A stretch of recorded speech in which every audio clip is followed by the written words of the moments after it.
Hello everyone, Giltar here with yet another video in which I'll share some of my thoughts on some hobby related news, really mostly things like Kamen Rider or Gundam. And the reason why I'm doing it now is that I'll be busy for the next several days for sure, and I probably won't be able to put up another video for a good week or so. So I figured I'd put in one more video before just going through that, work schedule. So starting off, actually, before I get into that, I'll be working through Canada Day, and as a Canadian, Canada Day is something I'd like to celebrate when I can. I just want to say to everybody out there who's Canadian, people who watch my videos or subscribe to me, happy Canada Day. Just have a happy and safe celebration. The same goes for my American brethren, my American comrades. It sounds funny saying that. Yeah, happy 4th of July, because that's coming up soon too. And again, have a happy but safe celebration for, yet another birthday of the country. So starting off, just want to get into some Kamen Rider news. Kamen Rider Triple O, or Kamen Rider O's, or Kamen Rider Ozu, as some people would say it. Yeah, I really like the look of the new Kamen Rider costume. I have to admit, at first, I was just kind of like scratching my head and thinking, wow, that's kind of interesting. I didn't like it, but I didn't dislike it either. I was just kind of, I don't know, not really confused, but just wondering what's going on with it visually.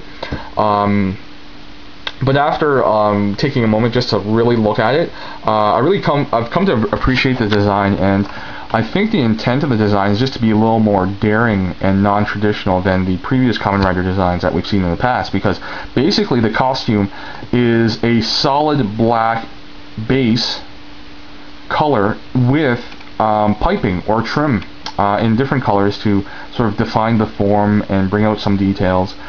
For example, the trim below the shoulder pad separates it from the upper arm and sort of defines it more. And so yeah, I really like the design of the costume. It's a little more, in terms of visual design, it's a little more daring, it's a little more risky. Traditionally, the Kamen Rider suit designs have been a little more standard. We have more complicated designs, something like Kamen Rider Kabuto's series of different Kamen Rider costumes, for example. Visually, it's more daring, but they're still pretty straightforward in terms of the layout of the design. Whereas something like Kamen Rider O's, the costume here is, again, just a little different, non-traditional. Not to say that they haven't gone in that sort of direction before. I mean, Kamen Rider Hibiki, those costume designs I really like. I really like the Kamen Rider Hibiki costume itself.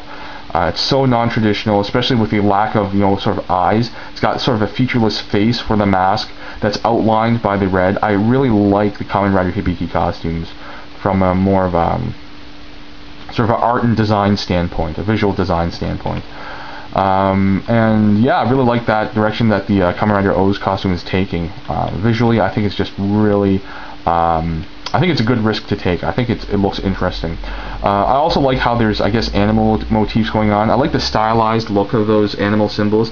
Kind of reminds me of Nazca lines that you can see from, like, above the ground. Like if you're flying an airplane, you look down the ground, those Nazca lines in South America, I think in Peru, you see designs like that. That's what these symbols remind me of. That same type of like a neoglyph or something like that. I forget what the term is, but it's kind of like a pictograph. Another thing I like about the costume is just how the center of the henshin belt is arranged diagonally or off center slightly. Again, it's visually interesting. It's something a little more non-standard, and it keeps in with the whole sort of scheme of the costume where it's taking some visual risks. And finally, I really do like the look of the mask. I like the green eyes. Again, not a traditional Kamen Rider feature. Usually, it's usually red eyes, and from time to time we'll have different deviations like blue eyes or yellow eyes. But I do like the use of these green eyes, especially with the red and black of the mask. And here's a close-up of the suit, which looks pretty neat. Next up is just figurized information, just photos of the Cyclone Joker model kit, which I do like. I plan to get. I have said before, I've commented before to people who have asked, do I like this model kit? Yeah, I do, but I am sort of slightly put off by the bloated, chubby, rounded proportions of the limbs, for example. But the thing is from certain angles, the model kit looks just fine. From other angles, it looks kind of ugly or off a bit to me. So I think it just comes down to viewing angle. Plus, photography will usually distort and warp perspective somewhat. So it's probably something of that nature going on as well. So I'll make a final. I'll really only make a judgment when I see it in person. Just from the photos themselves, they look good. I was expecting something a little different, a little better, so to speak. But I'm sure I'm just off in my perspective. Maybe my opinion is just my opinion. Next up is just some real grade news. Again, just more photos of the model kit. As we draw closer to its release, Bandai will be really pumping out the information for this model kit, trying to put some more momentum behind it. And yeah, I just think it looks great. At first, I wasn't a big fan of the shifting armor plates in the legs for when you use articulation when you bend things. But I actually have grown to really like it.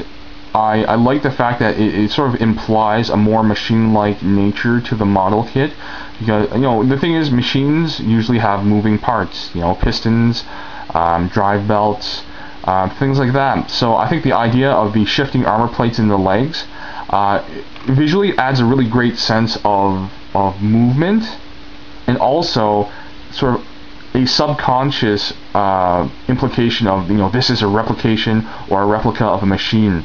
That's what I think the designers are trying to imply to people with this model kit. So yeah, I'm really liking that aspect of the shifting armor plates. I just hope that when you have it standing straight up, for example, that you can rearrange the armor plates back into place so that there's not such a big gap in between them.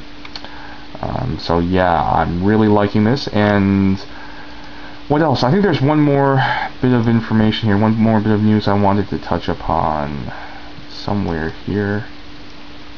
Maybe it's here. I think it is. No, it's Pests on.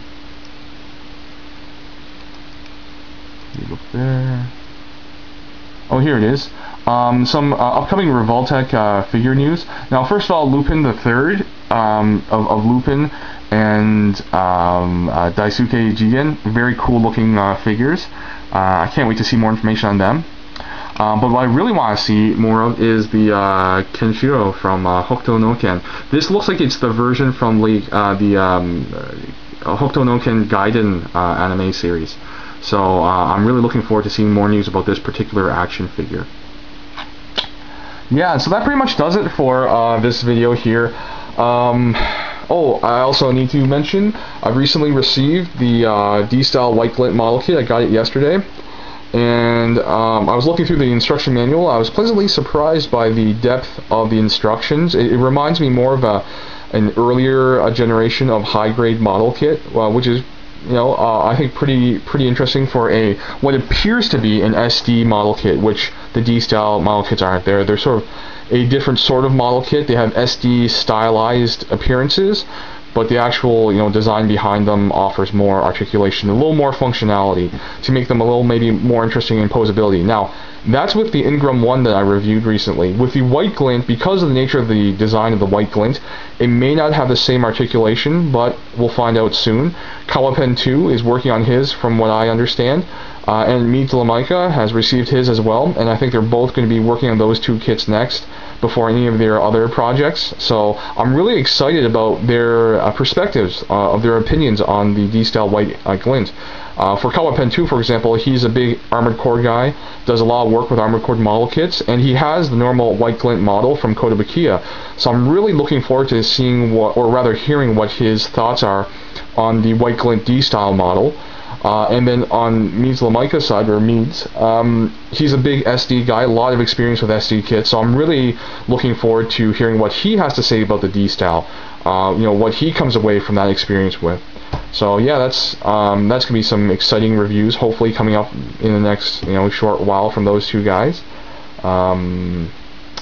Oh yes, for the real grade, not really for the real grade, but in anticipation of the real grade's release, I'm going to be working on my RX-782 Master Grade Gundam. This is the version 2.0 model.